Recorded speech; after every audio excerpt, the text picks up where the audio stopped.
Hey guys, what's up? Welcome back to the channel. Been a little hiatus since we posted. Super excited for the video that's about to follow this intro. Back in October of 2022, we did a live event where I talked about the upcoming shift in the land market. Frankly, if you're watching this right now, what's going on right now? I talked about 4 big strategies I think we need to focus on in 2023 in order to set your land business up for success. So hey, I hope this video serves you. And if you are interested in our next live event, we hope to see you there. All right, let's hop to the video. Anybody could buy and sell a piece of land and make money. It's not going to be like that going forward.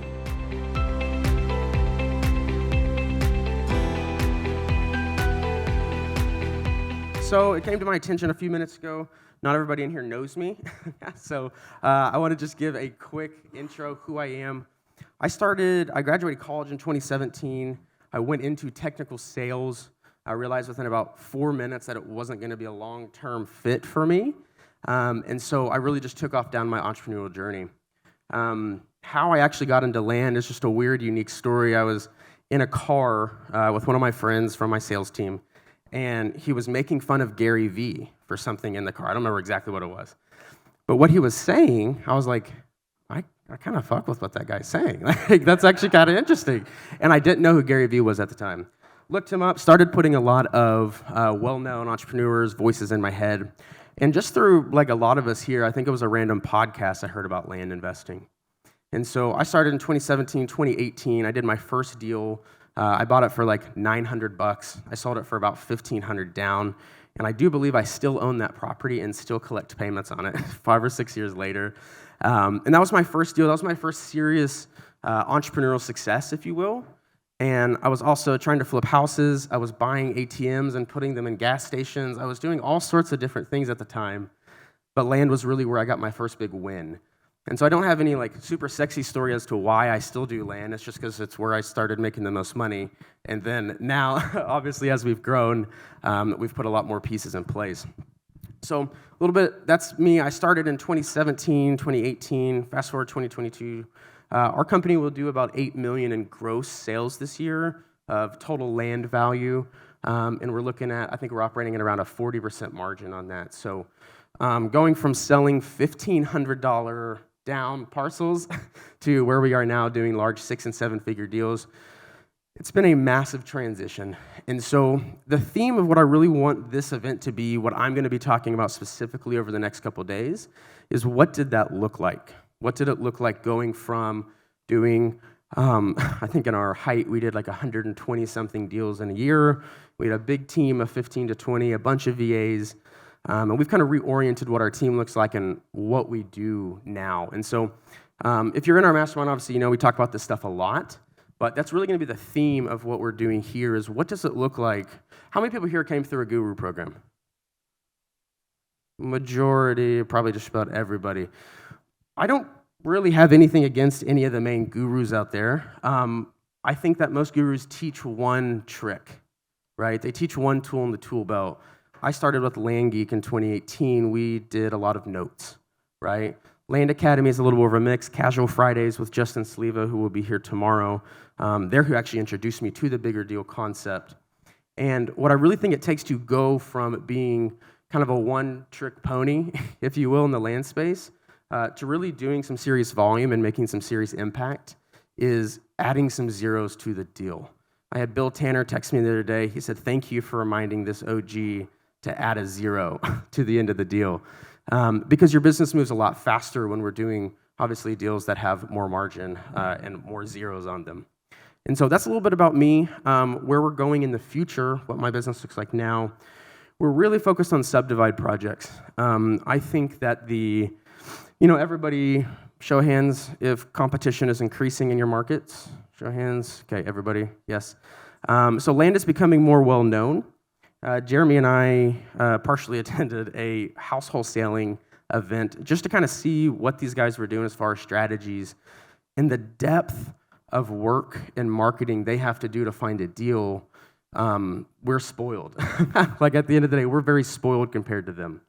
And there's no fighting the fact that our market is going to become like those markets because more people are getting into land. There's more competition. And so I think I enjoy taking a little bit of a page out of the house wholesaler's book of what's working for them and bringing it over into land space, because I really think they're just a market that's 15 or 20 years down the road more efficient than the land market, and I think that's where we're headed. And so a lot of things that we'll talk about are from there, but really where I was going with that is these guys in the house space, they are doing a lot of work to find a deal. If you really sit down and see what some of these high-level, multi-million-dollar wholesalers, flippers, rehabbers are doing to keep their pipeline full, it would make you and your business just feel very, very lucky. And it would make you feel bad about complaining about anything we complain about. And so what I really want to focus on for my first talk here today is what does it look like flipping land in a recession? I use that term very lightly. Who's known of me since I did the land funnel course? Maybe half the room or so, something like that. I think we put that course out in 2018. In 2018, does anybody remember what the big challenge was in their land business? Selling. Selling was typically the challenge. It was a lot easier to find deals back then. It was harder to find buyers. And again, one more time, show of hands, who is seeing a slowdown, more days on market for their properties right now? Okay, just about everybody in here. That is the cycle we're going back into. I don't want anybody to be, like, a lot of people get really scared or nervous about the market cycling. I'm not too scared, because if we really just look back to 2017, 2018, even people who were doing that before, or who were flipping land before that in here, most people will acknowledge that it was a lot easier to find deals and a lot harder, relatively, to find buyers. There's no secret of where we're headed. We're just going back there. We're going back to where there's going to be more supply in the market and less demand. I'll let you fill in your own economic prophecies of what's going to happen in the market, et cetera, but that is where we are right now. That's what the data shows, is that there's more supply coming on the market and there is less demand. So what we really need to do is really focus on what was making us successful in 2017, 2018, 2019, before COVID economy, because that's where we're headed right now, okay? So that's really what I want to talk about today. I want to start here just by kind of like talking about today's market. Where are we? In COVID, if you had a deed, a piece of land, and you could walk on it, you could sell it. Yes? Agreed? Right? How many people are annoyed with all of the people who came into the business and are offering sellers 200% of the true market value of their property and really setting in proper expectations? Who's upset with that in here? Yeah, me too. That's what was happening during COVID. Pretty much if you could get a deed any percent below market value, you could sell it for 20% above market value very quickly. And so a lot of people, and this is no problem, but who started their land business in 2019, 2020, 2021 timeframe? Okay, we got about a third of the room. So you guys are so lucky, all right? You guys are very lucky. You came in when it was very, very easy to capitalize on your deals. It'll take less time. You're probably getting multiple offers in many cases. That's obviously not the case now, and we're going to keep trending away from that. And so what's really, really important that I think we need to take away, if you take away anything from this two-day event or this speech, it's that if you don't adapt, you're going to fall off, okay? All of these new flippers, whatever you call us in the land space, like, it was very easy to be quote-unquote successful the last few years. Like I said, anybody could buy and sell a piece of land and make money. It's not going to be like that going forward. We're going to actually have to focus again on what does it look like to be the best property on the market, to be one of the best options for our buyers on the market. There's two things happening right now. One, I think we're in a transitional period. So specifically, buyers want discounts faster rather than sellers are willing to come down on price. If I were to say it a different way, I'd say sellers are still hungover, okay? Sellers are still hungover. They're still looking for that their property doubled in value, their property tripled in value over the last few years. That's all relative, and that's kind of a day by day or depending on what data you're looking at. But the fact is we are on the back end of that uptick in the economy. People are seeing it slow down, and so not only are we as investors bringing more inventory to market, just the average sophisticated landowner is thinking, man, probably should capitalize on my land on the backswing. And so in general, we are just going to have a lot more supply. How many people right now are just seeing more listings in the areas where they're listing their properties? Just historic. Yeah, I'm seeing a lot more, especially in some of the more A-class areas, which we'll talk about in a minute. So that's where we are right now.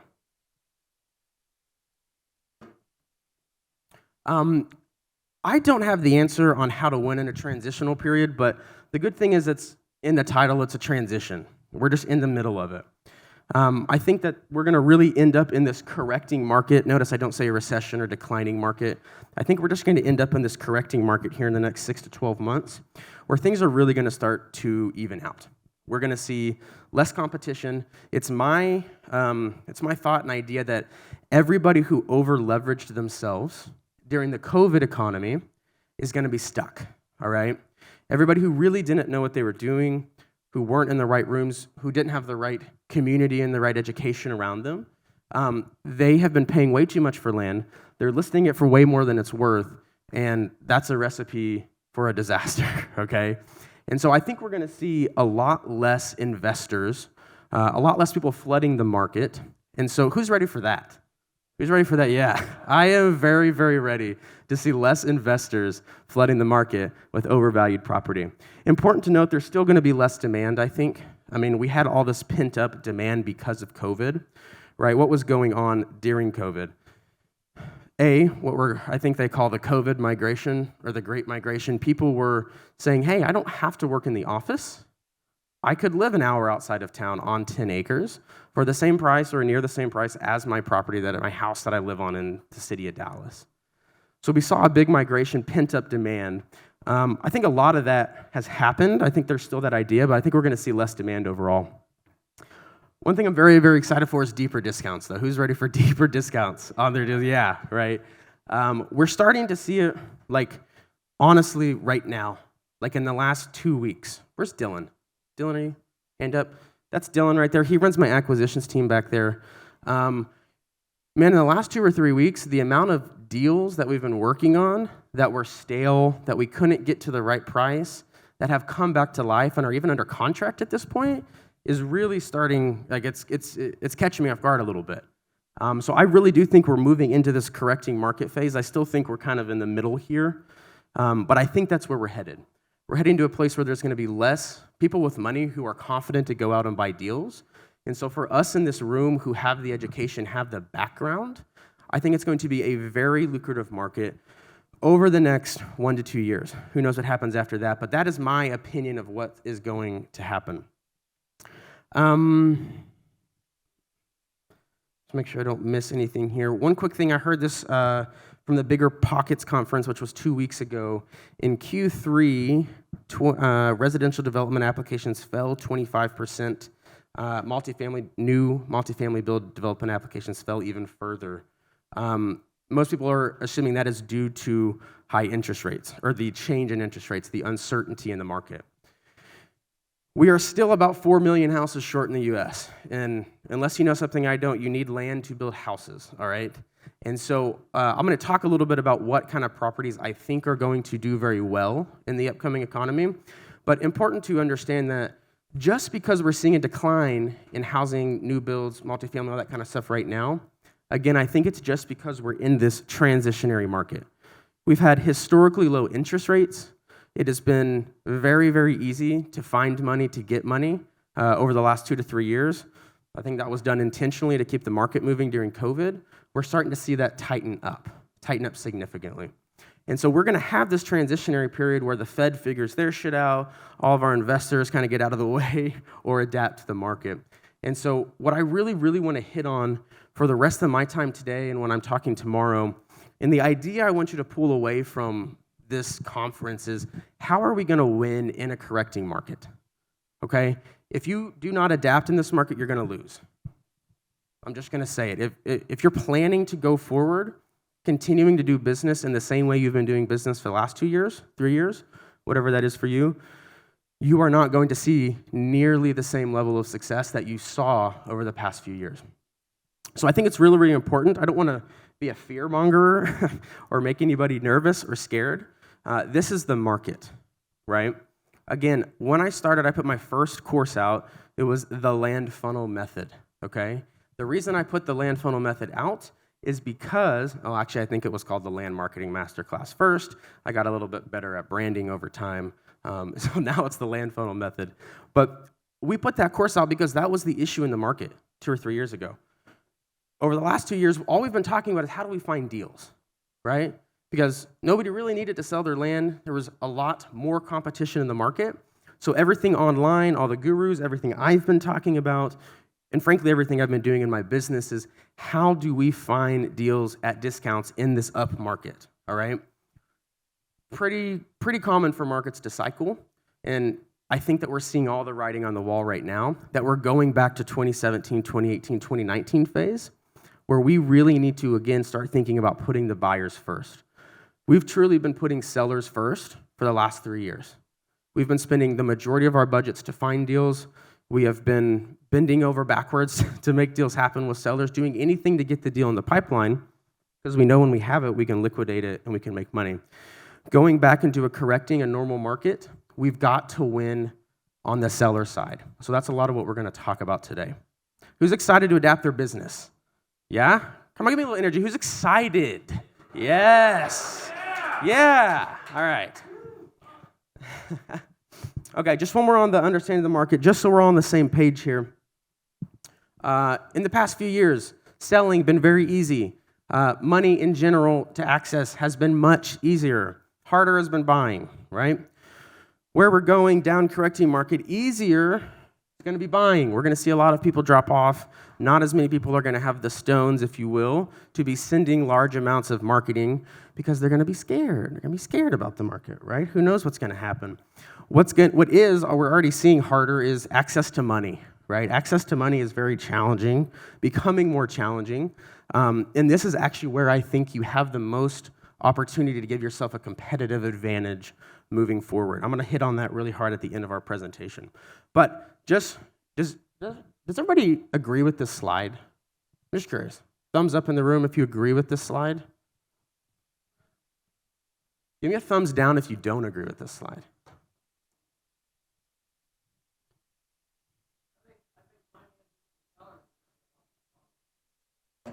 Sorry, can you say that one more time? Oh, like creative financing? Oh, hell yeah, absolutely. I'm talking about traditional liquidity pools, banks, private investors, hard money, things of that effect. Yeah, it's going to be a great time for creative financing. But overall, I mean, interest rates have doubled. My house, if I had bought it 6 months later than I did, I just moved back to Dallas in March, my mortgage payment would be almost $2,000 more right now if I didn't get my interest rate right around 4 because they're hovering around 7 right now. You can just plug the numbers into a calculator. You cannot get as much for your money as you could prior. And they're already talking about the Fed's increasing rates again. Who knows what's going to happen? And I'm not going to sit here and tell you what I think is going to happen. Well, actually, I am in a minute. But it's important to understand we're going into this market, okay? The hard part's going to be selling and funding. If you just sit on the sideline and you don't adapt your business to be focused on selling and funding, I think you're going to fall by the wayside, so don't do that. Okay, my wonderful CEO, Mr. Jeremy, said this to me on a call about 6 months ago, and it's just rang in my mind ever since then. The land market is fragmented, okay? If you wanted to buy a house in Dallas, Texas, you could get on the Zillow app right now. You could have a showing scheduled by the end of the day. You could fill out a residential mortgage application. If you're not like most of us in this room and you have a W-2 and solid tax returns, you would be approved for that mortgage probably instantly or semi-instantly. It is very efficient in the housing market. Housing market's is a long-known market. The land market is not that way, okay? How many people in here are their buyers for their properties are going to the bank to get money to buy their land? One. How many buyers for your properties are going to the banks, to the credit unions to get money for their land? 1, 2, 3. Tried? I'm going to say 10 out of 80 people, okay? How many less houses would sell if you couldn't go to the bank easily and get money? A lot less, right? If you don't have access to traditional liquidity, it is going to be more challenging. all right? So unlike the housing market, land is very fragmented. Finding deals, to most, it's not normal. There's a lot more education and content on the subject now, but finding deals, understanding that dance of clearing slight title issues, understanding the nuances of land transactions, it's not as well known. Advertising channels are very disparate, okay?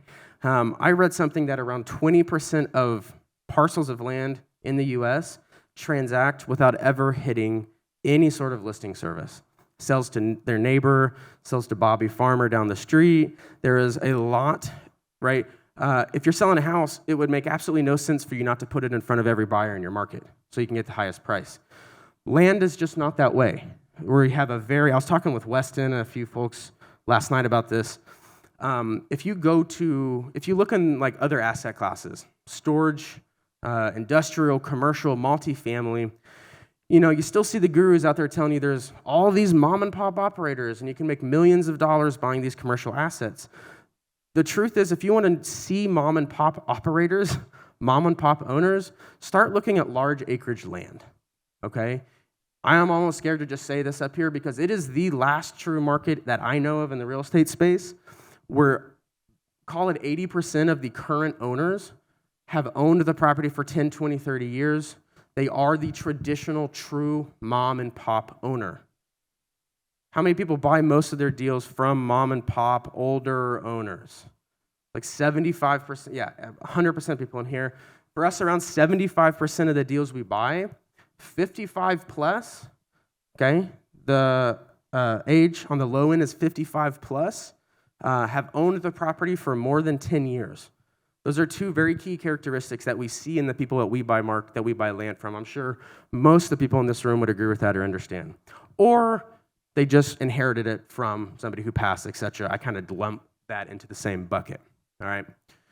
So the land market is fragmented. You generally cannot jump on Zillow and get a land loan, all right? Most land loans, if it's a second if it's not your primary residence, it's going to be treated generally, this is not all-inclusive, but it's generally going to be treated as a balance sheet loan. So if someone's going to go to the bank, they got to show how much money they have, liquidity, net worth, cash flow, all those different kinds of things. You don't have to do that to buy a house, all right? You got to show a W-2 and like 1 or 2 years of tax, of your tax returns, and they'll give you a house, all right? I tell Kat all the time, like, it's really nice of the bank to let us pretend that we own our house.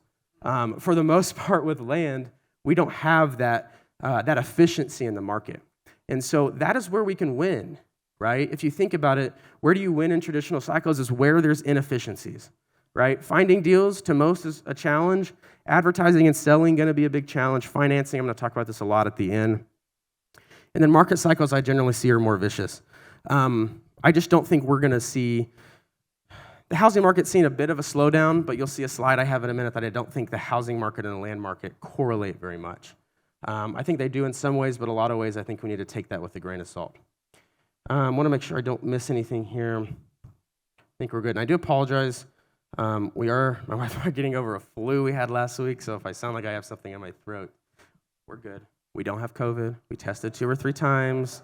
All right.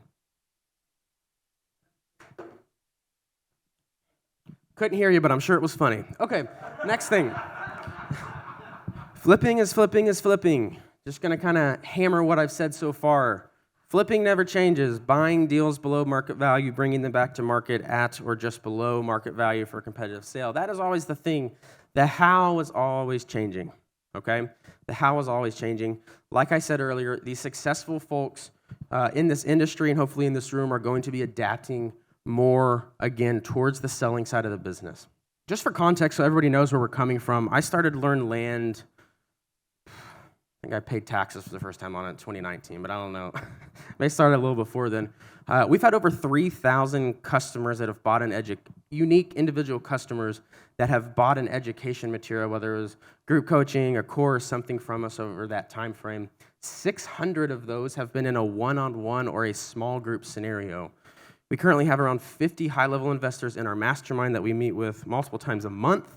And we've recently stopped coaching. We don't do as much coaching or almost any coaching like we used to.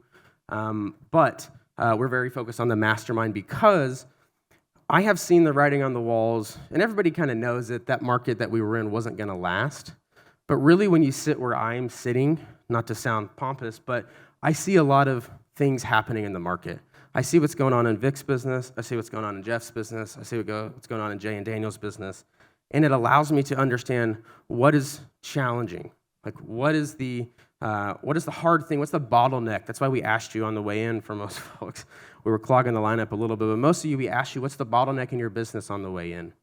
And the truth is, I have a unique ability to kind of distill that down, not because I'm smarter or wiser than anybody in here, just because I've spent a lot of time talking and learning and understanding what's going on in your businesses. And so, I was really starting to work on this about 12 to 18 months ago, and you'll understand what that means when I talk about the financing aspect here in a minute. But I've seen the writing on the wall for a while.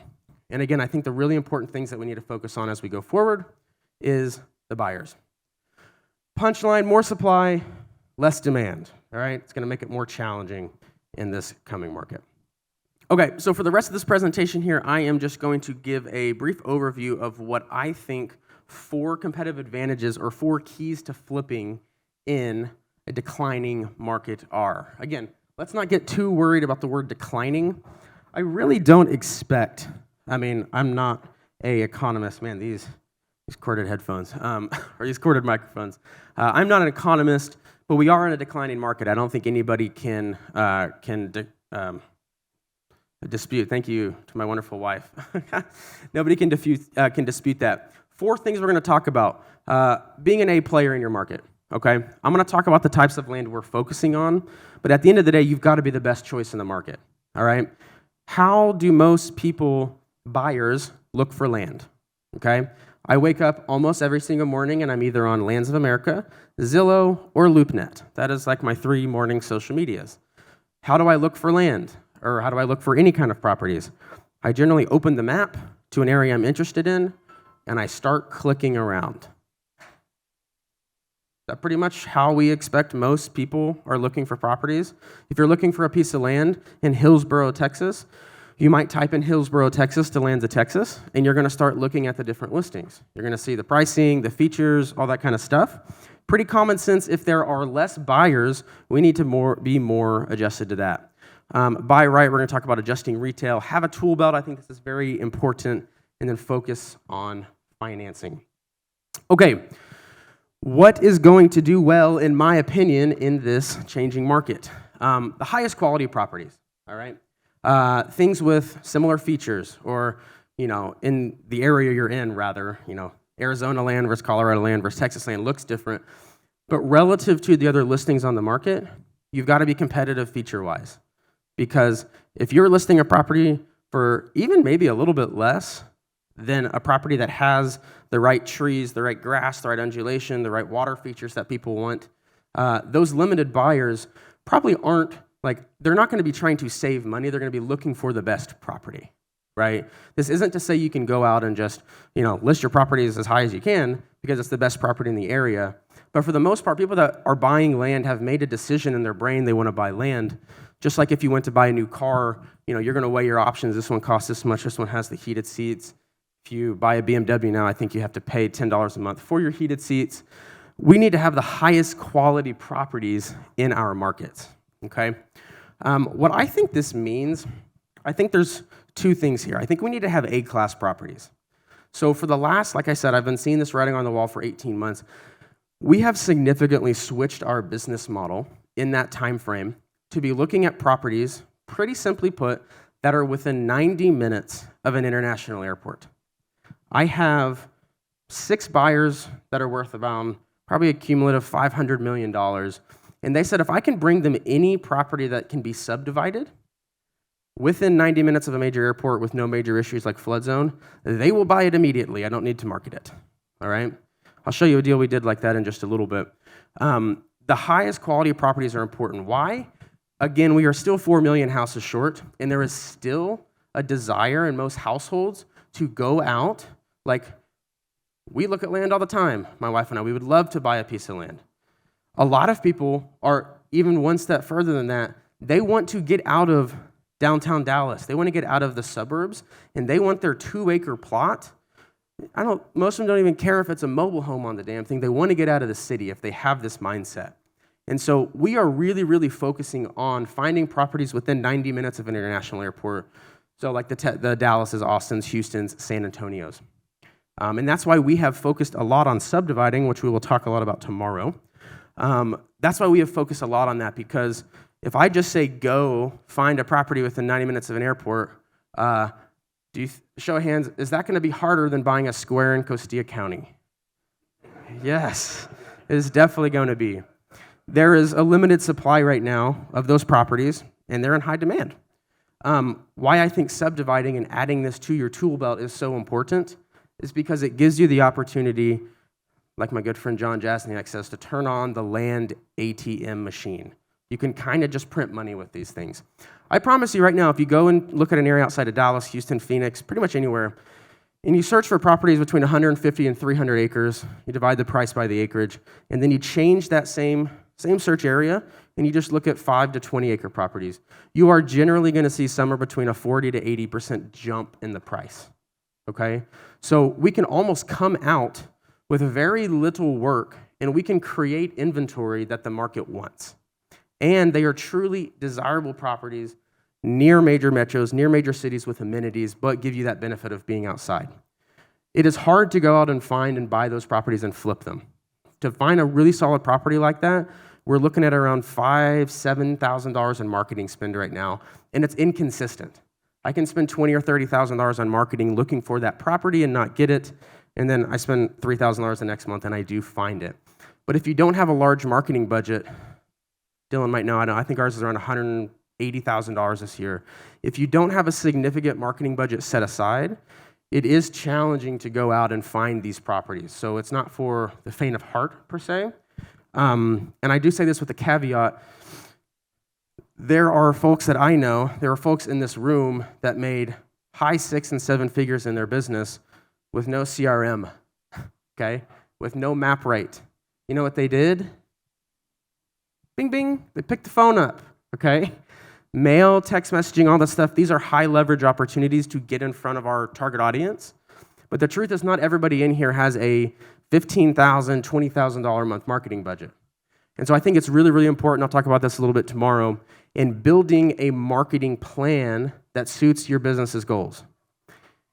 If you know you need to do X amount of deals, but you don't have that marketing budget, my friends, you got to pick the phone up. All right, you got to use a method to get in touch with owners that takes more of your time. You can't just push the button, email Deb. Her company puts everything together for you and sends it out. It is a wonderful tool to have in the belt, but most of us were taught and educated that that's the only way to do it.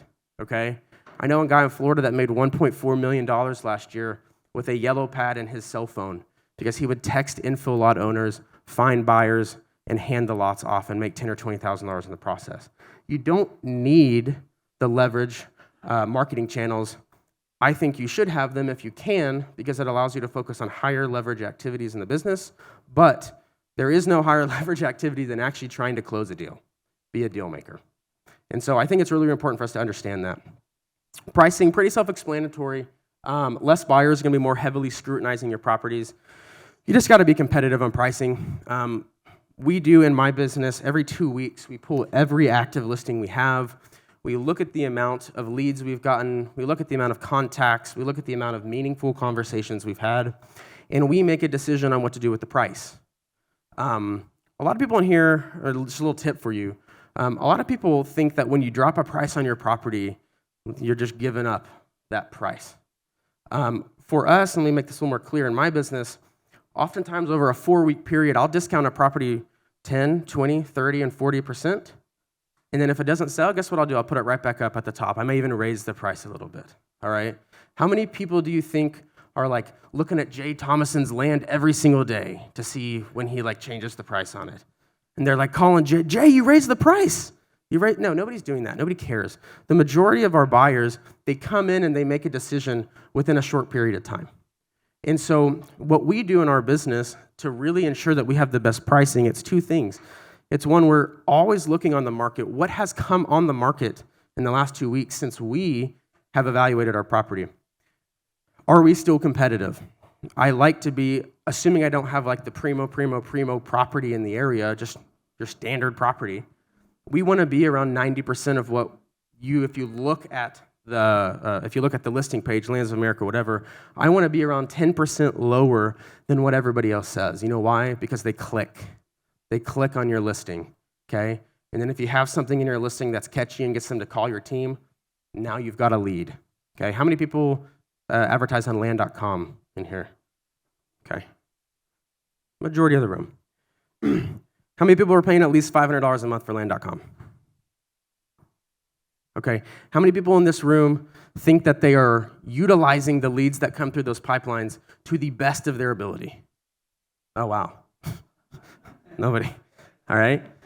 Quick tip for you. I know I just said you can make a lot of money without a CRM. Have a CRM, okay? Please have one. Makes it a lot easier. For us, within our CRM, when somebody comes in, I have one person on my inside sales team. Sweet little lady in the Philippines. She does all of our inside sales for us. All of it. Whenever she gets on a call with a buyer, let me rewind for just 1 second. She tries to contact buyers 15 times before she moves them to a back burner stage. So how many people get ghosted? Wah, right? We get ghosted. People come in. How many people are contacting those people, trying to contact them 15 times? Show of hands. Dan knows. Dan's got one of our VAs. Who else? Okay, 10 times. Who's trying to contact 10 times? And tracking it and making sure it's happening. 5? A little more? 2?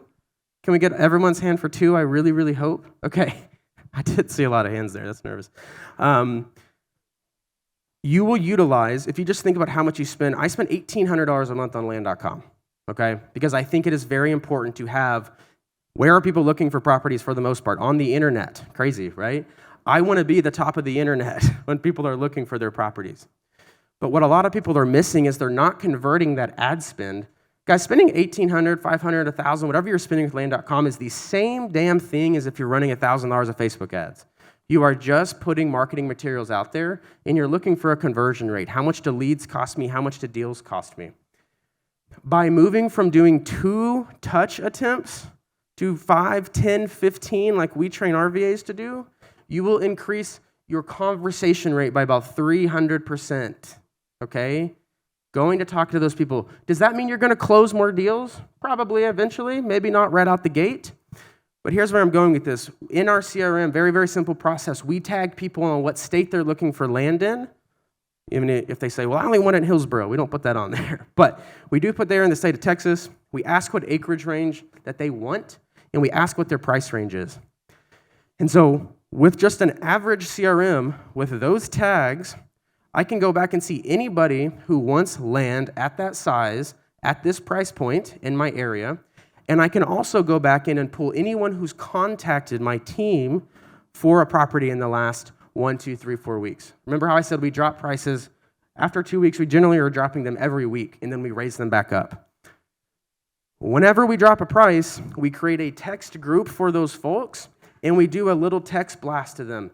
Hey, you looked at this property with us 1 week ago, 2 weeks ago, within the last few weeks. We just dropped the price 10%. Take a look at it. It's the easiest thing in the world, okay? It's the easiest thing in the world. We use a software called Simple Texting. So a lot of wonderful YouTube videos out there on how to use simple texting. You can put people in groups and simply text them, right? I'm sure Callan, where's Callan? Callan's our resident texting guru. I'm sure she can show you how to do this in Launch Control. I am slow to change. I built a Trello simple CRM about 6 years ago. I still use my Trello simple CRM because it works. Very, very important. We got to focus on buyers. Just remember that, okay? And so how can we focus on buyers? We need to get our listing, and we need to get motivation, urgency in front of those buyers. The best, easiest way for us to do that is reaching out to people who are interested in that property. Because again, remember, you're spending $500, $600, $800 a month on land.com. You need to convert those into leads or contacts in your system, okay? If you're paying $600 a month, I want to be pulling as many human beings' phone numbers and email addresses out of that as I can. Because that means I've acquired that lead, and I've potentially acquired that customer. How many people are going back in on a very consistent basis and remarketing to the list that they have for buyers? 5, 8, 85 people in here. All right? We have to be doing this. This is a very, very simple way as we adapt in the market to be able to say, hey, Bob, hey, Joe, hey, Amy, you looked at my property last week. I know we couldn't get it done. Y'all still interested in buying? We just dropped the property 10%. I think, don't say you are, I think you are buying this and going to make money on it. You're buying it at a discount. Look right now, this property is listed at $40,000. Ours we're selling to you for $30,000. This one's 2 streets down. You are buying with built-in equity. How many people think that is a beneficial conversation to have with a buyer? How many people, if you're moving, buying a house, want to buy your house with some built-in equity? Really? Only 3 people? Let me do it one more time. Who would rather buy their house with some built-in equity versus overpay? Okay, why would somebody not want to buy their land with built-in equity? Right? How many people are putting that messaging in their ad copy? You're buying with built-in equity. Saw Jerry D at the back. 1, 2. Anybody else? Matt, I know you are. Victor is. Okay? That is a very compelling advertising point that you're buying your property with built-in equity. Anybody, just FYI, we are recording all this. You will get these slides and such after the event. Pricing is very, very important. All right? Financing. Again, I'm going to talk about this at the end of the presentation. I think this is really where you have the most opportunity to separate yourself in this market. Punchline, we have to be the best option for buyers. If I could summarize 2017 through 2020 Clint Land Business, Clint Land Education, it was trying to help people be the best option for buyers. Whether I communicated it as well or not then, that was the goal, okay? Our market, like all markets, are cycling. That is where we're headed. Number 2, buy right, all right? How many people in here, and again, I'm not doing this just to feel good about myself to get you guys to raise your hands. There are 85 land investors in this room. Almost everybody is doing 6 figures plus, okay? It's good data to gather. So when I ask for a hands up question, just look around, see what you're seeing, okay? How many people are seeing price drops of 20% in their markets? 20. On the selling side, 20%. How many are seeing 15% adjustments? How many are seeing 10% adjustments? It's kind of the big number right now, 5 to 10%. We are seeing a pretty significant across the board. If I'm comping a property, and I'm about to talk about this, we are dropping the market value, what we consider it to be, 10, 15, 20%, depending on where. Especially in the rural markets, folks. How many people have $50,000 or more of inventory of desert squares on their books right now? Jeremy, I know you got a lot more than that. These properties are traditionally just less usable in general. I think that's where we're going to see more of a correction, okay? I've told the story to a few people today and last night. We had a property, thank you. We had a property in Pueblo, Colorado, maybe Los Animas, one of those counties. I sold it 3 years ago. I bought it for $29,000. I sold it for $20,000, $600 a month for 8 years. A guy called our team a few weeks ago and said, I can't keep making the payments. He really wanted to get his equity back, and we said, great, go sell the property. You have the property. You are the legal owner, or kind of the legal owner. He said, I don't know how to do that. We said, okay, do you want us to sell it for you? We'll try and get you some of your equity back. He said, yes. We ran it back through the machine. Bada boom. We bought it for $29,000, sold it for $60,000 the first time. We have it relisted for $119,000, and we are showing it 1 or 2 times a week right now. That property doubled in price over the last 3 years. Things out in the desert square markets have appreciated very, very quickly. Funny story. Who felt bad the first time they sold a desert square property? You felt like you might be ripping somebody off a little bit. Anybody in here? Okay, yeah, I felt the same way. I've had a lot of these properties on my books for a long time. Looking back now, I no longer feel bad about it because the properties have truly appreciated 2, 3, or 4x. Somebody bought a property for $5,000 from me in 2018. It's now worth 15 to 20. They made a good investment, okay? The truth, though, is that those properties are less usable. And so in those markets, that's where I think we're going to see the biggest correction. the biggest back to normalcy. People buying those lots have a lot of stimulus. They had a lot of stimulus in the economy. They were likely the people to be more impacted or receive more stimulus. So we saw a lot of increase in prices, increase in demand over COVID. I'll talk a little bit about my projection of the market in a little bit, but I think that group of folks are going to be hit harder. I don't necessarily think demand's going to drop off like crazy, but I think those are the areas where prices are going to be hit hardest. Okay, housing does not equal land. Okay, so I just want to really hit on this for a second. Housing markets don't necessarily correlate with land. Okay, Maslow's hierarchy of needs. Shelter is number one. It's on the bottom row. Okay, so for the most part, I would say 70-80% of our lots that we sell, the buyer is not closing, moving out of their house, and moving under the property in a relatively short amount of time. They are buying the property generally as a luxury item. They may not call it that, but it's what it is.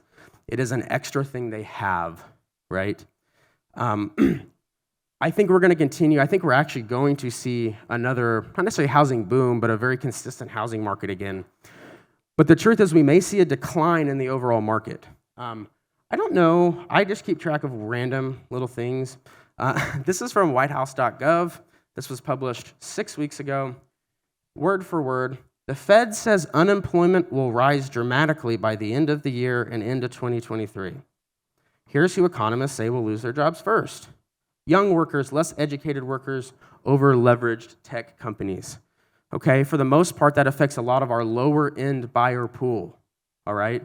So keep that in mind for the land you have on your books that fits that bill of the lower-end buyer pool. Just because the housing market is increasing doesn't necessarily mean the land market is going to continue correlating with that, all right? We, again, had this great migration of people. We had a lot of other factors that made people want to buy land during COVID. But if we go into a tightening economy, like I told you, we're seeing 20-30% drop in new build applications right now, which is a very strong indicator of the housing market in general, new builds. Those will go back up, okay? We are still short. People are just uncertain. But the thing is, people are going to buy a house before they need to buy land. And so we have to keep that in mind. We did see a very strong correlation during COVID of houses shooting up in price, demand shooting up, and then that traveled over to land. But I think there were a lot of other reasons that happened. It wasn't just because it was the COVID housing market. So my point to you here is just if you see the housing market go up, there's news reports that it's booming again, it's this and that, it's what I expect in the next 6 months. Don't take that to mean I need to go really over-leverage myself with properties again because we're going to be able to sell them. I think we need to be very cautious, right? I see a lot of people that say, oh, well, when the housing market does this, then we're going to be selling all this land. I just don't necessarily think that's the case. Okay, who are land buyers generally? Residential, people who are going to actually move to the property. That's probably 20% of our properties. Luxury, that's anybody buying an A-class property within 90 minutes of a major airport who have a primary residence, okay? It is a luxury item, not including the land on your books. How many people here own their home, or the bank lets them think they own their home, and then they actually own a piece of land, 5, 10, 20 acres outside of town? Really, everybody put your hand up if you do have that, and look around. We are in a room of land investors, and really only a few people have that, okay? So it's a luxury item. It's something that you have because you want. But when it comes down to make a decision on paying the rent or paying the land note or buying the property, it's going to go to the rent first because you got to have a roof over your head. I couldn't come up with a word for this, and this is necessity. A lot of the people who buy the Desert Square properties, they think they need to own land for whatever reason it is. That's the third group of buyers, I say, the Desert Square buyers, who can't necessarily afford the A-class properties, but still really think they need to own land. Okay, real quick thing here. I'm going to try and wrap up soon. We got started just a little late. Comping in a declining market, all right? I just think this is important to understand in general. Okay, traditional rules, similar in features, close in proximity, recently sold pendings. That's generally how we're going to establish a market value for a property. Does anybody not understand what I mean by that? We're going to look near our property. We're going to look for something that looks similar. We're going to look for recent solds and pendings. That's generally how we're going to say, here's what the property's worth, okay?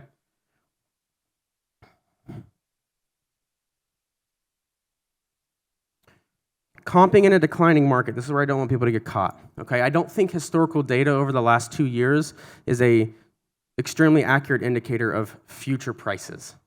All right, I think this is really, really important to understand. Historical data over the last 2 years is no longer an indicator of current market value. All right, because the market is correcting. So right now, we are using only recent data 3 to 6 months. Okay, we're only using recent data. We can use those old comps to establish that baseline and make an educated decision in our head. The market has adjusted 10%, 5%, 15% in this area and set our price. But really what I'm looking at these days is sold comps and pending comps from the last 3 to 6 months. Sold and pending comps show you what is happening today or last month or 14 days ago. I'm a really huge fan of pending comps right now, of sweet talking a realtor and finding the range of where they sold that property for. Weston knows that. I call Weston once a week for a little bit of insight into the market. Okay? 5 steps using active comps. Okay? How many actives are on the market? Competition. Again, just an important indicator. There are only so many land buyers in your area. If you're listing in a flooded area and you don't have room to be a very competitive listing, it's going to sit on your books longer. Again, what is the average days on market for the properties in your area? Solds versus actives. I almost didn't put this in there. This is a little bit hard to, because we don't know if we saw X amount of lots sell in this county over the last year. Again, I don't know that that's an exact future indicator, but I still think looking at 3 months, 6 months of how many lots are on the market and have come on the market versus sold is an important indicator. We're adjusting on the low end 10%.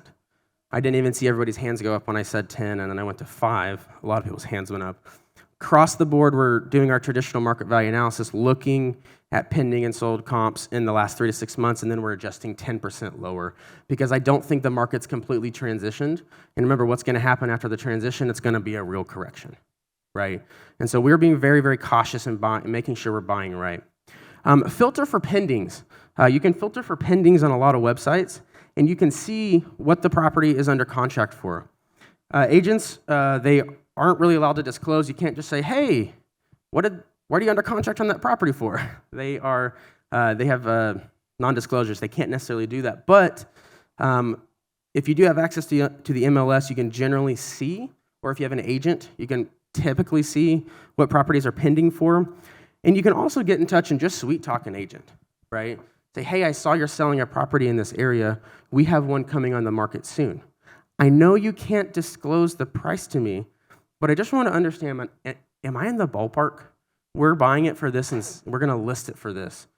You know, maybe you could help us out. Do you think is this a competitive number? Yes, they want to get the listing. They're going to tell you. Okay, have a tool belt. Jeremy's given me a little bit of the wrap up here. But we have 3 hours a day of networking time built in, so I'm not going to listen to him, all right? Okay, John Jasniak actually went and looked at this property for me. Have a tool belt. Okay, what do I mean by have a tool belt? Real quick before I go into this. Have a tool belt means you can't be the one-trick pony anymore, all right? You can't just be flipping and owner financing lots. You can't just be subdividing lots. Guys, if you're trying to come in, just context, if you're trying to come in and like, you get all pumped up at this event and you're like, I'm just subdividing from now on, nothing else, okay? It's gonna take you about 12 to 18 months to really adapt your business to have a pipeline of those. So please don't leave this event. Nobody go out here and say, Clint told me to just quit flipping and just start subdividing, okay? It takes a long time to adapt your business there, but we've got to have a tool belt, all right? How many people in this room have turned properties away for title issues? Most people.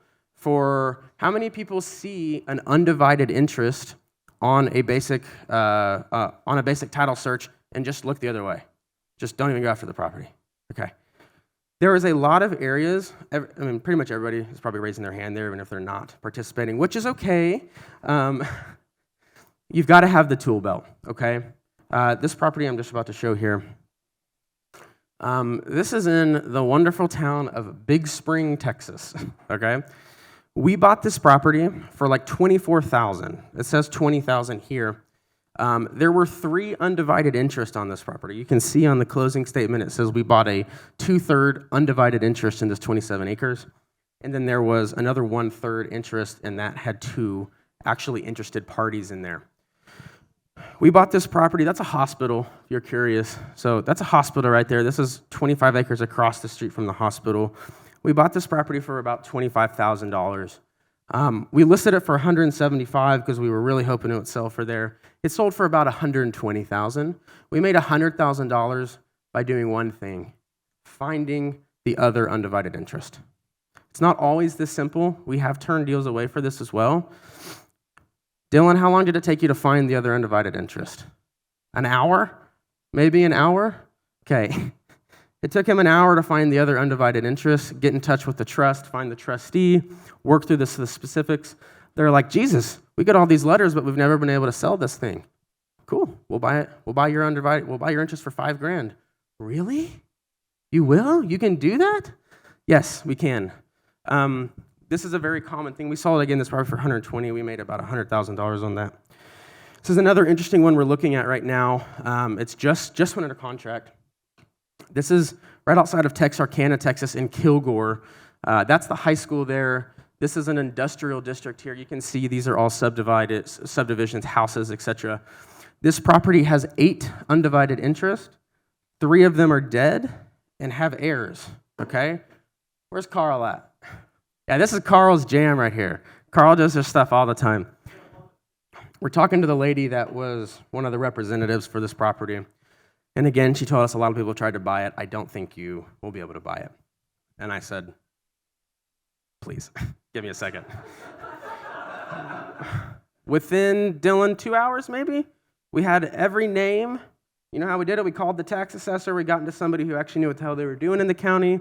And every undivided interest in a decently well-run county actually has a tax ID record attached to it and generally attached to the property. So just going and talking to somebody at the county that knows what they're doing, saying, hey, I see there's 1 undivided interest on the actual GIS map, but it says they own 1/8 of the property. Who are the other 7/8? Sometimes you can actually just click a button online and it'll show you, it's called linked property records. Just look for that when you're in the GIS section. Or you can just call the county and say, who the hell are these other 7 people? And they'll probably tell you. And then we start calling, actually we call back the lady and we say, hey, do you know any of these people? And she says, yeah, I actually know everybody on that list. This person's dead, this person's dead, this person's dead. And so there's errors and other issues, but she said, we have been trying to sell this property forever. Nobody can buy it. We will be able to buy it, all right? We made her an offer for $35,000. She came back and said, I really want to make sure you guys make money on this. Are you sure that's okay? Are you sure that's all right? The neighbor, this industrial facility, is begging us to let them make an offer on it before we list it, okay? Simply by just clearing these small title issues. I'm not the overall expert. I just generally think that I'm not the first person to do anything, so somebody knows how to do it, right? When I have the opportunity to buy a $200,000, $300,000, $400,000 property for $30,000, I will figure out how to get the undivided interest taken care of. I will find the heirs and make sure they get the money, make sure that whoever is involved does. That's a good deal. It's obviously not done yet. That one's happening as we speak. The contract really is not binding until everyone's signed. It doesn't really matter. It's more of a show. From what I understand, maybe an attorney here can tell me different, but if you don't have all the interest in the property signed, it's really just kind of a piece of paper.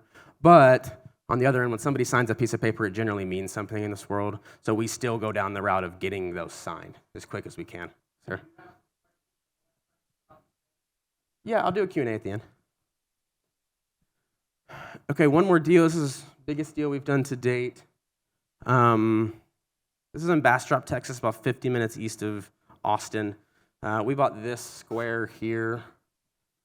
There were 8 heirs on the property.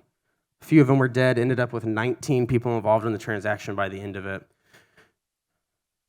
Where's Anshul? Anshul, you in here? Anshul's team hit me up, said, hey, we don't know how the hell to do this. What do we do here? And I said, let's see if we can figure it out. I know all day if I buy this for $12,000 an acre, it's worth double that, which is what they were asking. So let's see if we can't figure that out. That deal took us a year or so, Anshul to power through, 9 months, a year, something like that. Anshul sent me an email, and then 9 months later got a $50,000 wire in his account. All right. This property here, we went through, we found all the interested parties, got all the title exceptions taken care of, came down and subdivided it. This actually isn't the final plat. We came out 10-acre subdivision, just a piece of paper, literally. This was our loan on the property, $1.2 million. We got $1,090,000 in a wire transfer at the close of that sale. This was one of my first really big subdivides. I did not make $1 million, if you're curious. I was hungry. I was hungry to figure out how the hell to do this thing. So I was giving equity away like Skittles, all right? You know how to do this. Justin, you know how to do this. Guy with the money, you have the money. Let's just see if we can all make a little bit of money here, right? At the end of the day, our company took home around half of that after expenses. We were going to take these properties to market and just sell them. My contractor who was going to do the work on the property, he begged and begged. He called me literally every Sunday after church because he was with his daughter. And he said, hey, my daughter's been looking for a tract like this for years. I will buy one, and she will buy one. Please let us buy 2 of these tracts before you take them to market. And I said, well, we're selling them for $30,000 an acre. We bought it for $12,000. He said, deal, done, good to go. Right when we closed on this, we listed this property as it sits. This was the literal listing picture here. Work was scheduled to start 14 days later. We listed it on a Friday. I was watching the Cowboys game, or I was watching something on Sunday, and I had my team like, this agent won't shut the hell up. Like, can you please take their call? So I got on a call with them on a Sunday. She said, we'd like to make you an offer $400,000 above asking with a 45-day close to buy all the lots. We listed this for $1.9 million. We listed it as is, $1.9 million. And we said, hey, there's upside if you come buy this. The market was kind of starting to shift. I was getting a little nervous. Wanted to make sure we got the property moved. She said, hey, I don't want this deal to slip away. It's perfect for my buyer. Will you take $2.3 million? I said, sure. We'll do that. Sounds like a deal. Just for a little more context, this buyer actually got a loan for the property. It's one of those high net worth buyers I was telling you about a minute ago. I was pretty nervous about that process, about the buyer getting a loan. Punchline, they sent us a pre-approval. This is important. Don't just get any pre-approval. You need a land, for a large deal like this, to really verify somebody has the money, you need to know that their banker is approving a balance sheet loan, not an asset-based loan, okay? You need to make sure they're approving a balance sheet loan. This property did actually appraise for more than what we listed it for, but all things considered, land appraisals are, I don't know the right word, a mystery sometimes. Like, you don't know what appraiser is going out there and if they actually know what the hell they're doing with land versus a house. And so we were very involved in that process. We were sending them all of our pro formas, all of our asset overviews, making sure they understood the subdivision process, the goal. Long story short, that loan closed in 60 days of funded. I actually thought we were going to make around $1.6 million on this deal. We made $1 million. Who feels bad? Anyone feel bad? Nobody feels bad. The reason this worked is because we bought it right, and because we had other tools in our tool belt. All right, we were able to get this deal done, and it really set us down the path of doing bigger deals. All right, let me close this out. Focus on financing. If anything sinks in here, let this slide sink in. We are selling properties 6 times faster right now with financing. I am selling a piece of dirt in 30 days when I'm offering financing on average right now. Sometimes 1 day, sometimes 45. I'll be generous and say 30 days. For the deals where I can't offer financing, we're selling in around 4 to 6 months right now to really get the price we want. Because I'll just be honest, we overpaid for some properties. Prices were going up. We wanted to keep riding the wave. If you buy a property that's worth $100,000, you pay $60,000 for it. Traditional wisdom in this space tells you you need to get your $60,000 back in how long? First year, yeah. Generally, that is the general scoop within our industry. You got to get your money back in the first year. If it's all out of your personal checking account, probably a good baseline to work off of. This is where I think there is a lot of opportunity to win in the upcoming market. I encourage you, if you have a break today, tonight, in your room, whatever, Just go look at those properties, 10, 15, 20-acre tracts within 90 minutes of an airport, and see how many of them say easy owner financing on them. It will be like 10%, all right? 1% of those are people who actually own the property and are just gonna owner finance it. The others are really smart investors who've been doing this a long time and know what the hell they're doing. They're creating their own liquidity pools, all right? They're creating their own liquidity pools. They're creating their own banks to buy their notes. John Jasniak does this a lot. He's gonna close us out tomorrow, save the best for last. John sells a lot of notes. We're really getting into providing financing for our higher end deals, okay? I really, really think because of the thing I said earlier, the punchline of the talk today is that we've got to focus on buyers, okay? It is not that easy for a non or even an averagely well-qualified buyer to go to the bank and get a loan for a $100,000 property. Just not that easy. They've got to have strong income. They've got to have a balance sheet that shows that even if they fuck up, they can generally probably pay the deal. In even worse case, it's like I said, it's not efficient, okay? Again, you can literally get a loan in the Zillow app, all right? You can download Rocket Mortgage and get an app and get a mortgage for a house on your phone. Can't do that in land. And why can you not do that? It's because oftentimes land is considered risky. Like if you talk to most investment bankers, lenders, they just consider land as a riskier asset type. And do you think lending is going to go up or down on risky assets in the near future? Down. Lending is going to go down. These banks are not doing, these banks are selling you the debt and they're selling it back to the government most of the time, right? They want A-class properties, they want A-class debt to sell. Land is risky. You got to have a really well-qualified buyer. I generally find a really well-qualified buyer just would rather pay cash for the property. I'm going to not go too deep down that rabbit hole. Okay, financing is broken. We don't have traditional liquidity pools. I get about 18 emails a day from hard money lenders asking me if I have any flips for them to fund right now. Literally, I probably get 5 a day. I'm not even kidding. Every now and then, I like to play around with them, and I send them a land deal. I say, hey, will you lend on this? Guess how often I get a response on that? Almost never.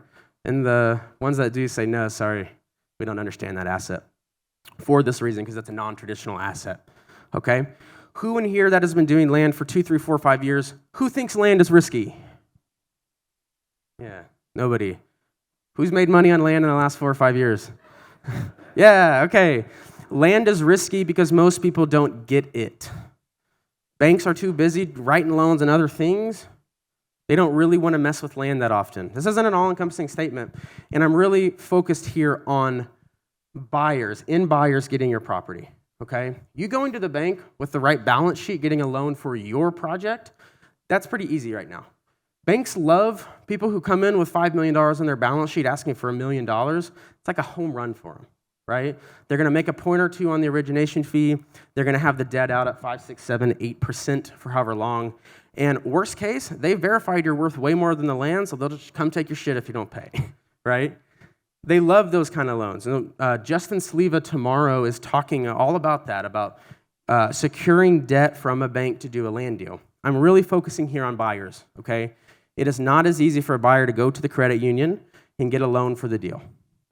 I'm going to finish with this, and then I'm going to take some questions, and I'm going to talk about this more tomorrow, but I told you that I have been focusing for the last 12 to 18 months on really setting ourselves up for what does the market look like as it's declining.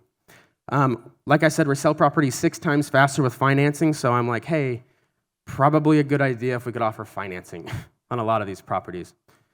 And most of the time when I tell somebody that we're financing a property we bought for 60, selling for 100, how the hell do you do that? We have a pseudo bank, all right? These banks don't just exist off the street. You can't download an app and go find them. You have to create them yourself.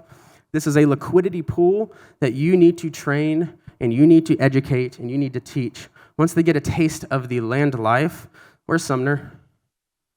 My boy Sumner's heading off to Hawaii for a month after this. He is living the hashtag land life, okay?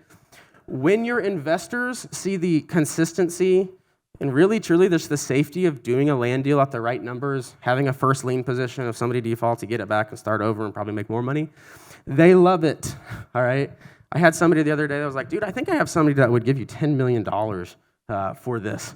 I said, okay, well, I don't have $10 million of deals right now, so I can't do that. But I also don't have an issue. I've spent the last 18 months talking to high net worth individuals, understanding what they want, understanding, hey, like if you could have a first lien position, this is a very simple sales pitch for this.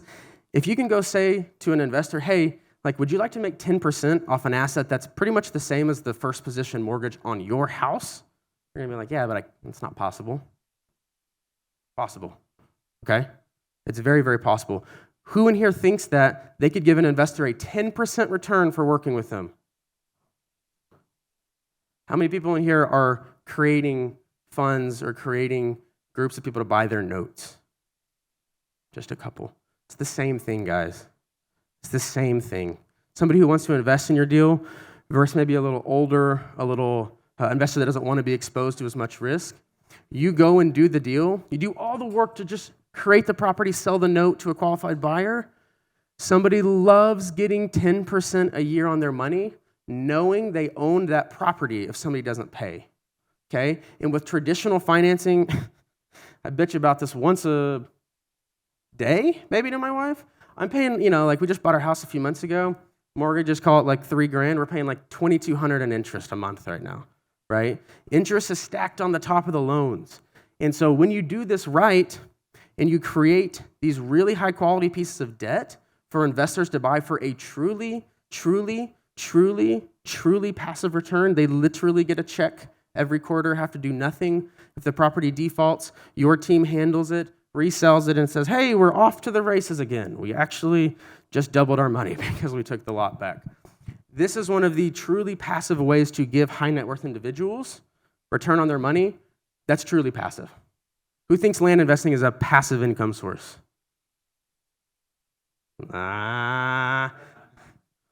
Most people have seen my thing on that.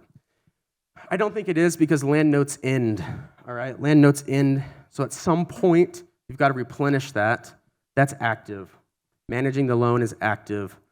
When Jerry D has a somebody on his property for 2 years with an armory of guns and requires all sorts of federal officials to come remove them, that is not passive, okay? For an investor,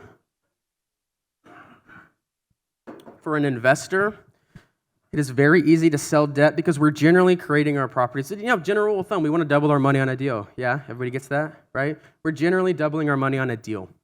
The challenge is that to double your money on a deal for these larger deals often requires some financing backing. Or you're just chomping out $40,000, $50,000, $60,000 checks all the time, and either A, financing yourself, not getting a return for 4, 5, 6 years, or you're trying to sell them cash. When you have the liquidity pool, you sell land a lot faster. I kind of did this by accident on first. Not necessarily by accident, but we had a few properties. Somebody who's a good influence in my real estate life, we were unable to sell them, and he said, well, why don't you just finance them? And I said, well, because pretty much everything I just told you, I won't get my money back in this amount of time. What the hell are you talking about? Like, I know somebody that will buy that note from you tomorrow.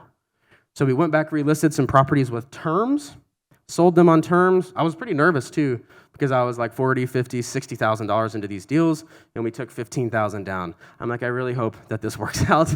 Otherwise, we're going to have a little bit of a cash shortfall. Less than 3 days later, I had a wire transfer in my account for 85% of the remaining principal balance on those loans. Okay?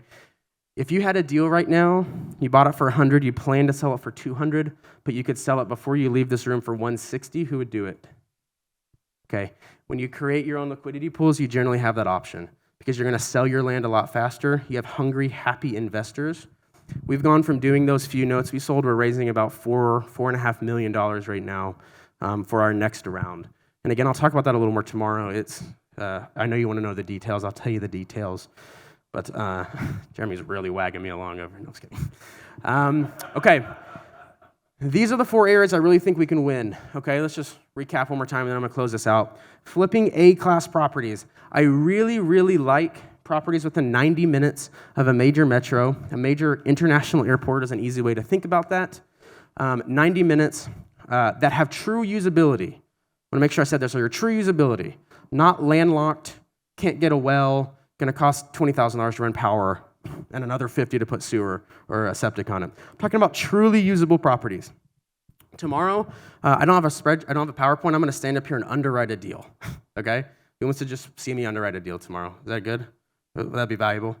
I'm just gonna truly underwrite a deal so we can see what it looks like. Hey, what's it gonna cost to get sewer on this property? What's it gonna cost to get water? What's it gonna cost to get power?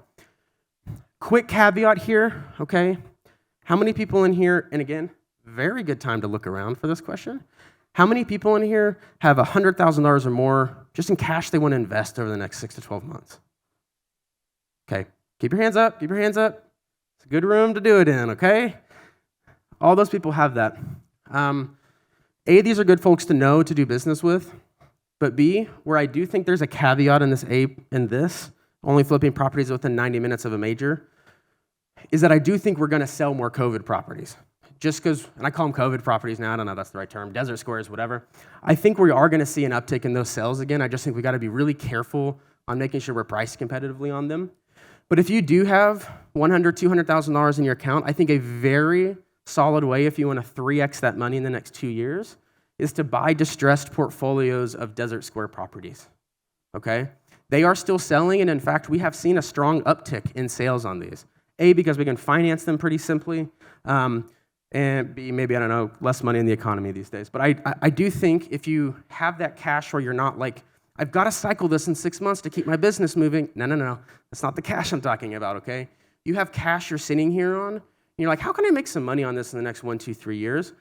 I really do think that buying distressed portfolios of desert squares is a great opportunity to do that.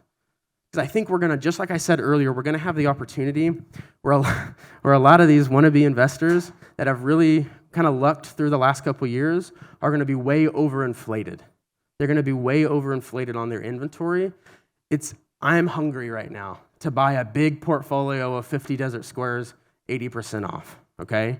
Remember how many investors I talked to. It's very, very, very, very doable. There are a lot of people that went through the land geek over the past couple years and have bought hundreds of thousands of dollars of these properties, and they're not selling, and they were told they were gonna sell, okay? There's gonna be a lot of opportunities to buy these. I don't think, again, quick personal finance lesson, we've got our personal money here. That covers your life. We have got our business money here. This covers your business expenses, marketing expenses, etc. There's a third overflow bucket of your investable cash. If you want to double, triple, quadruple that money in the next 2 years, I really think a good option is to buy 10, 20, 30 desert squares. Don't stress about them. Don't look at them after you buy them. Put them on your books and just start listing them and selling them. I think over 18 to 24 months, you're going to run through all of them. And all of a sudden, that $100,000 you bought with, you probably will have it all back, and you'll have $300,000, $400,000, $500,000 in trailing notes. Okay, who likes $20,000 a month coming in their door? I do. Okay. All right, let's round this out here. Okay, my plan in a declining market, I always make more money. Okay, I'm not going to make less money. It has nothing to do with the market. It has to do with our ability to adapt in this market. I'm very excited for the upcoming market. I'm very, very excited, and I have a strong outlook on the land market. I just think we need to be cautious, right?